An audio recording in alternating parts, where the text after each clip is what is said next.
बिस्मिल्लाहिर्रहमानिर्रहीम। अस्सलाम वालेकुम नाज़रीन। आज 9 अक्टूबर पाकिस्तान में जुमरात की सपहर है। पिछले 1.5 साल से 8 फरवरी 2024 के इलेक्शन के बाद जो फॉर्म 47 के तहत एक निज़ाम कायम किया गया, हुकूमत कायम की गई, उस जाली और गैर कानूनी, गैर आइनी, गैर अखलाकी, गैर जमहूरी, गैर मुंतखब निज़ाम को बचाने के लिए हर इदारा जाती सतह के ऊपर मुसलसल कोशिशें की जा रही हैं और चौधरी निज़ाम नई से नई चालें चलता है, लेकिन हर चाल उसकी उलट पड़ती है। और अभी भी दो चालें जो हम आज जिनका जिक्र करेंगे, सियासी महाज के ऊपर, बल्कि तीन कहेंगे, सियासी महाज के ऊपर, माशी महाज के ऊपर और अदालती और आइनी महाज के ऊपर, तीन जो चालें चली गई थी वो तीनों की तीनों उलट पड़ गई हैं। आपके सियासी महाज के ऊपर खैबर पख्तूनख्वा में अली अमीन गंडापुर को मुसलसल सपोर्ट दी जा रही थी इस निज़ाम की जानिब से, और अली अमीन गंडापुर भी इस निज़ाम को सपोर्ट कर रहे थे। इमरान खान ने गुज़श्ता रोज़ फैसला किया, अली अमीन गंडापुर ने रात के इस्तीफ़ा गवर्नर को भेज दिया। नाकामी जो है कि वो नामुरादी इस निज़ाम के मुकद्दर में लिखी हुई है, लेकिन इसके बावजूद वो अपनी नित से नई चालें चलने से बाज नहीं आ रहे, और अभी भी रात गए से अब तक जो है कि खैबर पख्तूनख्वा में इक़्तिदार की जो राहदारियाँ हैं वहाँ पे नित नई साजिशों के जाल बुने जा रहे हैं। गवर्नर खैबर पख्तूनख्वा कहते हैं कि जनाब इस्तीफ़े का मतन देखेंगे, इस्तीफ़े को देखेंगे कि इसके अंदर को आइनी या कॉन्स्टिट्यूशनल मुबहम हुआ तो इसको वापस भी भेजा जा सकता है। अब ये मामला हम गुज़श्ता वीलॉग में, 2 वीलॉग में मुसलसल हम ये कह रहे हैं कि गवर्नर जो है कि इसके अंदर रुकावट पैदा कर सकते हैं कि जनाब अभी ये इस्तीफ़ा मंजूर नहीं है, अभी इसको हम नहीं मानते, इसको वापस करते हैं, अच्छा जी दोबारा इस्तीफ़ा दें। क्योंकि इसमें एक जो नुक्ता है जो अली अमीन गंडापुर ने लिखा कि जी के इमरान खान की हदायत के ऊपर, तो ये कहा जा सकता है कि ये दबाव में इस्तीफ़ा दिया जा रहा है, ये विलफुल अपनी आज़ादाना रजामंदी से नहीं बल्कि ये दबाव में इस्तीफ़ा दिया जा रहा है, और इसलिए जो है कि इसको कबूल नहीं किया जा रहा। ये एक इसके अंदर से पॉइंट निकाला जा सकता है। और अली अमीन गंडापुर ने भी इस्तीफ़े में जो ये नुक्ता उठाया वो शायद इंटेंशनली उठाया कि अपनी तरफ से एक ये सियासी जिम्मेदारी के जनाब अमानत थी वापस लौटा दी, और दूसरी तरफ जो है कि वो एक ऐसी कानूनी या आइनी एक नुक्ता पेश कर दें जवाज़ इस निज़ाम को कि वो इसको जवाज़ बनाकर इस्तीफ़े की मंजूरी का अमल जो है कि वो रोक दें, और फिर जो है कि उस वक़्त तक वो काम करते रहें जब तक कि नया इस्तीफ़ा या नया मामला नहीं, और वो कहें जी मैंने तो इमरान खान के हुक्म पे किया है, मैं कैसे इनकार करूं इससे। और ये मामला जो है कि ये बेसिकली सिर्फ और सिर्फ निज़ाम को कुछ वक्त देना है ताकि वो पाकिस्तान तहरीक इंसाफ के अंदर से 20 से 25 अरकान को तोड़ सकें। वो क्यों? खैबर पख्तूनख्वा असम्बली में जो पार्टी पोजीशन है इस वक्त टोटल 145 अरकान पर मबनी खैबर पख्तूनख्वा की असम्बली है, जिसमें अदम एतमाद के लिए या वज़ीर आला के इंतखाब के लिए 73 अरकान की हमायत की ज़रूरत है। इस वक्त 92 मेंबर्स जो हैं कि वो पाकिस्तान तहरीक इंसाफ की हमायत याफ्ता जो हुकूमत है उसके लिए हैं, और इनमें से एक सुन्नी इत्तेहाद कौंसिल के टिकट से कामयाब हुआ, बाकी 91 जो हैं वो आज़ाद उम्मीदवार कामयाब हुए थे पीटीआई में शमूलियत की, लेकिन ना सुप्रीम कोर्ट मानती है और ना ही इलेक्शन कमीशन ऑफ पाकिस्तान ने आज एक ताज़ा नोटिफिकेशन जारी किया और कहा कि जनाब ये जो सारे के सारे उम्मीदवार नेशनल असम्बली में या बाकी असम्बलियों में और खैबर पख्तूनख्वा असम्बली में ये जो लोग हैं ये आज़ाद हैं, ये सुन्नी इत्तेहाद कौंसिल या पीटीआई के साथ वाबस्ता नहीं है। और इस ताज़ा नोटिफिकेशन का मतलब ये है कि अरकान को ये बताना कि आप पर आर्टिकल 62-63 जो है वो लागू नहीं होता, आप पैसे लें, लूट मार करें, करप्शन करें, पार्टी बदलें, आपको मुकम्मल आज़ादी है। तो ये जो रियासती सतह के ऊपर, हर इदारा जाती सतह के ऊपर जो इस निज़ाम को, एक इलेजिटिमेट निज़ाम को जो सपोर्ट किया जा रहा है, उसकी एक मिसाल आज ताज़ा तरीन ये है कि इलेक्शन कमीशन ऑफ पाकिस्तान ने ये नोटिफिकेशन किया ताकि गवर्नर और जो वफाक के हरकारे हैं और जो वो असल जो हुकूमत करने वाले इस निज़ाम के प्यादे हैं, जो ब्रीफ केस भर भर के बैठे हुए हैं कि जनाब हम पैसे दे के ये करें। दूसरी तरफ स्पीकर हाउस में आज इजलास हुआ जहाँ पे सारी हिकमत अमली जो है वो डिस्कस हुई। आज रात को अली अमीन गंडापुर सूबाई असम्बली के अरकान अपनी पार्टी के अरकान के एजाज़ में इशाया भी दे रहे हैं, और उसके अंदर वो लाहेमल भी अपना देंगे, सपोर्ट भी मुकम्मल कर रहे हैं। लेकिन दूसरी तरफ जो है कि गवर्नर हाउस के अंदर बहुत सारी हलचल चली हुई है। गवर्नर हाउस में अली अमीन गंडापुर एक तरफ जो है कि फैसल करीम कुंडी जो फर्स्ट कज़न है अली मीर गंडापुर के, वो एक तरफ गंडापुर को मीर जाफ़र और मीर सादक के नाम से भी अब याद कर रहे हैं, कहते हैं कि वो मीर जाफ़र मीर सादक का किरदार अदा कर रहे थे। ये उन्होंने खैबर पख्तूनख्वा असम्बली के जो अपोजिशन लीडर हैं उनसे बातचीत करते हुए कहा, और कहा कि कभी वो रियासत के साथ और कभी वो दहशतगर्दों के साथ खड़े होते हैं, और नए नामजद वज़ीर आला को उन्होंने कहा जी वो इतने काबिल ही नहीं है और वो सूबा इनका मुतहम्मिल नहीं हो सकता। तो ये चीज़ आपको स्मेल कर रहा है कि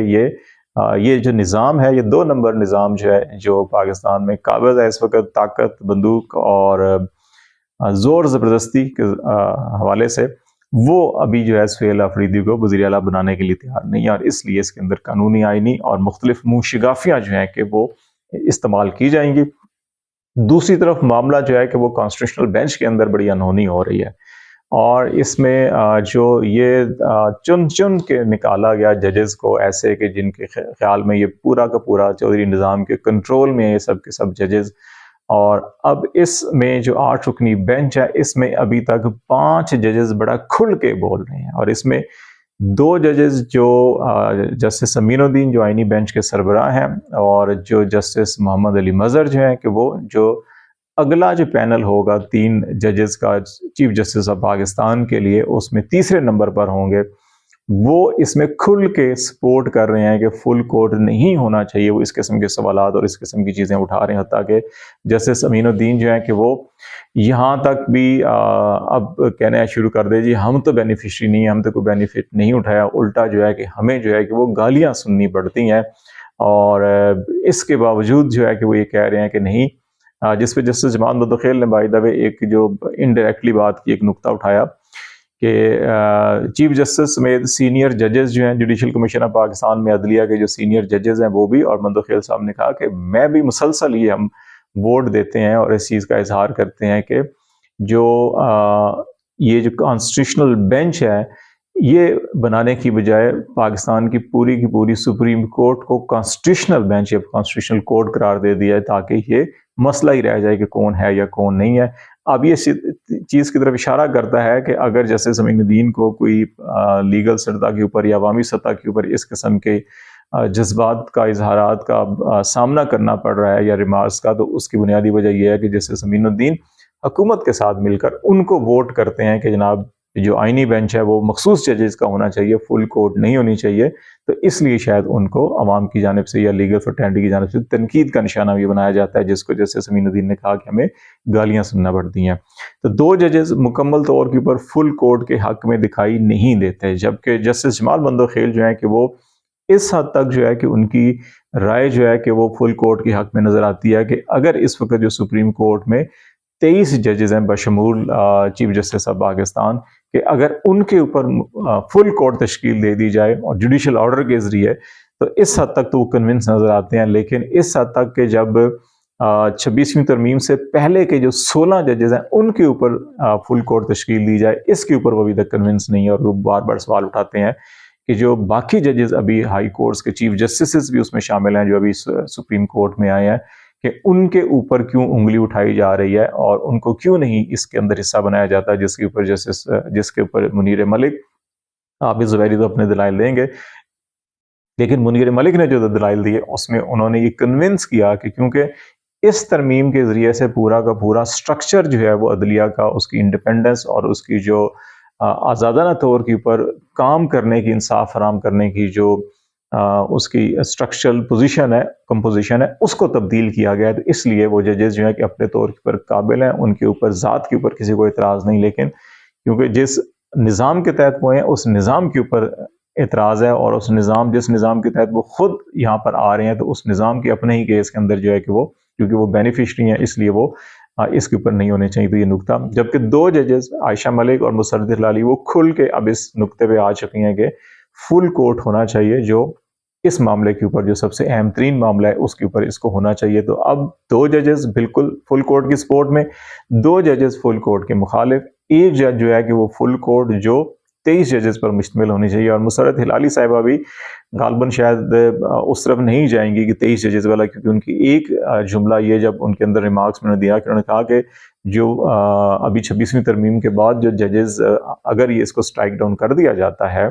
تو وہ جہاں سے آئے تھے وہ واپس جائیں گے. جسٹس محمد علی مظہر یا جسٹس نے کہا کہ ان کا کیا قصور، کیا وہ فارغ ہو جائیں گے؟ بندوخیل صاحب کا بھی کویشچن تھا، لیکن مسرت علی نے کہا نہیں، وہ واپس ہائی کورٹ میں چلے جائیں گے، فارغ نہیں ہوں گے. تو اس سے اندازہ یہ ہوتا ہے کہ وہ بھی 23 رکنی فل کورٹ نہیں بلکہ وہ 16 رکنی فل کورٹ کی طرف بظاہر ابھی تک دکھائی دیتی ہیں. 3 ججز ابھی تک انہوں نے کوئی کھل کے بات نہیں کی، جس میں جسٹس حسن رضوی ہیں، جس میں جسٹس شاہد بلال ہیں، اور جس میں جسٹس نعیم اختر افغان ہیں.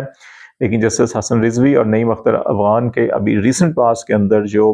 ملٹری ٹرائل کے حوالے سے یا ججز تقرری کے حوالے سے یا جو ججز ٹرانسفر اور دیگر کیسز ہیں ان کے اندر اگر آپ فیصلے دیکھیں تو وہ بھی یہ جو نظام بندوبستی نظام بنایا گیا ہے وہ اس کو جس انداز کے اندر چلایا جا رہا ہے اور تھوپا جا رہا ہے اور مسلط کیا جا رہا ہے ملک میں، وہ اس کے حق میں دکھائی نہیں دیتے. تو اس وقت بڑی انٹرسٹنگ یہ پوزیشن جو ہے کہ اس وقت تک یہ بن چکی ہے. تو یہاں بھی نظام جو ہے کہ وہ چودھری نظام لڑکھڑاتا ہوا دکھائی دے رہا ہے. تیسرا معاملہ جو انٹرنیشنلی آپ کو ہم عدم اعتماد کا اظہار اور جو بات ہم کر رہے ہیں 2 حوالوں سے. ایک تو جو IMF کو پاکستان نے رپورٹ پیش کی ہے وہ، جس میں اعتراف کیا گیا وزارت خزانہ کی جانب سے ہم نے جو معاشی ترقی کے اہداف مقرر کیے ہیں رواں مالی سال کے وہ ہم حاصل نہیں کر سکیں گے. اور اس کی 2 وجوہات ہیں. ایک تو فلڈ ہے جس کے اندر یہ کہا گیا 744 ارب روپے کا پاکستان کی معیشت کو نقصان ہوا، 1037 افراد جاں بحق ہوئے، اور 439 ارب روپے کا ہماری زراعت کو، اور اس کے ساتھ ساتھ جو ہے کہ 48 ارب صنعتی شعبہ، خدمات 257 ارب، ریل اسٹیٹ 55 ارب، اور تجارتی شعبے کو 40 ارب کا نقصان ہوا، تعلیمی ادارے 2267، اور صحت کے مراکز 243، 129 سرکاری عمارتیں جو ہیں کہ وہ تباہ ہوئیں، اور 2811 کلومیٹر سڑکیں، 790 پل اور کوئی 2.25 لاکھ مکانات متاثر ہوئے ہیں، تباہ ہوئے ہیں. تو اس ساری تباہی و بربادی کی وجہ سے جو 70 اضلاع میں 65 لاکھ افراد متاثر ہوئے، تو GDP کا جو گروتھ ریٹ 4.2% گورنمنٹ نے مقرر کیا تھا وہ ان کا خیال ہے کہ اب یہ 3.5% ہم اچیو کر سکیں گے. لیکن IMF اور ورلڈ بینک اور جو IMF نے 11 ارب ڈالر کا گھٹالہ ہم نے ہیرا پھیری کی تجارتی نمبرز کے اندر، اس کو جب ہم ایڈجسٹ کریں گے اور جو ورلڈ بینک کے اسٹیمیٹ ہیں تو یہ جو 3.5 ہے یہ مزید کم ہو کے ممکنہ طور کے اوپر یہ 3 کے قریب بھی آ سکتا ہے. تو یہ ایک تو یہ معاشی ناکامی کا اعتراف، اور دوسری طرف جو عالمی برادری کا عدم اعتماد ہے. ہمارے جو ہائی کمشنر ہیں برطانیہ میں ڈاکٹر محمد فیصل، انہوں نے ایک آرٹیکل لکھا اور اس کے اندر کہا کہ 2022 کے سیلاب میں دنیا نے پاکستان کو 16.3 ارب ڈالر کی امداد کا وعدہ کیا، لیکن بیشتر امداد پاکستان کو فراہم نہیں کی گئی. اب فراہم کیوں نہیں کی گئی یہ سب جانتے ہیں کہ 2022 سے لے کے اب تک یہ PDM اور PDM پلس کا دور ہے، اور اس کے اوپر اس کی جو کریڈیبلٹی ہے، اس کی جو لیجٹمیسی ہے، اور ابھی جو الیکشن میں جس انداز کے اندر یہ بددیانتی کی گئی اور ڈاکہ مارا گیا پاکستان کی عوام کے مینڈیٹ کے اوپر، کامن ویلتھ کی رپورٹ بھی آ چکی ہے، پہلے ہی سب کو معلوم تھا لیکن اب باضابطہ طور کے اوپر وہ رپورٹ جاری کی گئی ہے. تو یہ وہ ساری چیزیں ہیں جس کی وجہ سے دنیا اس نظام کے سرکردہ لوگوں کے اوپر اعتبار نہیں کرتے، کیونکہ یہ خود غلط راستے سے اقتدار کے اوپر قبضہ کر کے بیٹھے ہوئے، تو اس لیے دنیا کو ان کے اوپر اعتبار نہیں ہے. اور دوسرا یہ نااہلی بھی ہے کہ یہ دنیا کو کوئی قابل عمل منصوبے بھی نہیں دے سکے، جس کی وجہ سے یہ نہیں ہوا. اب وہ کہتے ہیں 2030 تک جو کلائمیٹ اڈاپٹیشن کے اس کو نمٹنے کے لیے جو ضرورتیں ہیں وہ 152 ارب ڈالر کی ہیں، جو یونائیٹڈ نیشن انٹرنیشنل رپورٹس بھی ہیں. وہ کہتے ہیں ہم سب سے زیادہ متاثرہ ملک ہیں، ہماری مدد کی جائے. دنیا کیوں مدد کی جائے کہ جب آپ خود یہ اعتراف کر رہے ہیں کہ ہم پہ نہ کوئی اعتبار کرتا ہے، ہم نہ اپنے اہداف پورے کر سکتے ہیں، اور نہ ہی ہم اور اہداف پورے نہ کرنے میں فلڈ کے ساتھ ساتھ جو ایک سیاسی عدم استحکام، انویسٹرز کا عدم اعتماد، یہاں سے سرمایہ کی منتقلی، بیرونی سرمایہ کاری آ نہیں رہی، یہ وہ ساری وجوہات ہیں جہاں یہاں پر بھی چودھری نظام جو ہے وہ ناکام، اور اس کی تمام تر بیانیاں اور چالیں جو ہیں کہ وہ الٹی ہوتی ہوئی دکھائی دے رہی ہیں. تو یہ وہ وجوہات ہیں جن کی بنیاد کے اوپر یہ کہا جا رہا ہے کہ یہ نظام جو ہے وہ زیادہ عرصہ نہیں چل سکے گا. یہ جتنا مرضی گنتی کر لیں، خیبر پختونخوا میں بھی اتنے نمبر ہیں، یہ کر لیں گے وہ کر لیں گے، نہیں، ان کی ہر چال جو ہے کہ وہ الٹی پڑ رہی ہے. اور سب سے زیادہ اہم جو ہے کہ وہ 26ویں ترمیم کے حوالے سے جو آئینی بینچ کا کردار ہوگا اس کے اوپر نظریں جو ہے کہ سب سے زیادہ اس وقت جمی ہوئی ہیں، اور پورا کا پورا نظام اس وقت آئینی بینچ کے اوپر کام کر رہا ہے کہ وہاں سے کوئی ایسی چیز نہیں ہونی چاہیے کہ اس پورے کے پورے نظام کو لڑکھڑا ڈالے. تو اب دیکھتے ہیں جناب کیسے کیسے معاملات چلتے ہیں. پیر تک آئینی بینچ کی سماعت بھی ملتوی کی گئی ہے، تو پھر جو بھی چیزیں ہوں گی آپ کو آگاہ کرتے رہیں گے. فی الحال اتنا ہی. خالد جمیل کو اجازت دیجیے. اللہ حافظ.